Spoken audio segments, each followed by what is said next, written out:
eto na nga. Nagpa-interview daw ang aktres na ito sa bahay niya.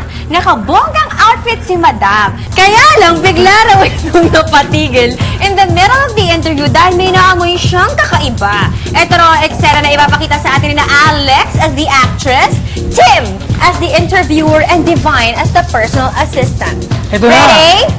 Ano ba to? Action! Actress, ano pong motivation niyo for this role? Well, alam niyo naman, when I act, talagang I give my... Oh?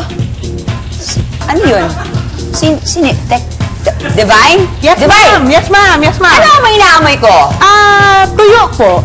Ay, naku naman, Divine. Kung kailan naman talaga may bisita ako, doon ka magluluto ng tuyo, naka-gown ako, okay ka lang.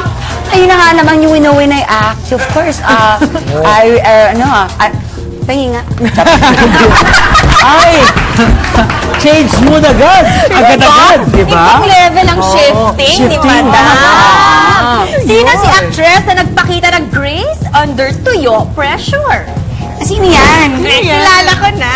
Definitely hindi yan kasi hindi ako yan. Hindi ako yan kasi hindi ako mag-gown sa bahay. Ay, ako pero kumakain kami ng tuyo. Kahit may magluto ng tuyo doon, dead ba ka lang? Dead ba lang ako? Bone, bonnet, dila.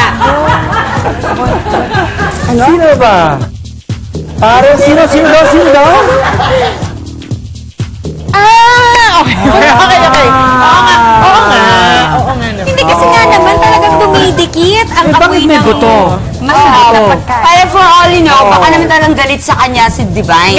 Kaya nagluto ng tuyo. Mag-gown talaga siya sa bahay. Ito Siya yung tipo.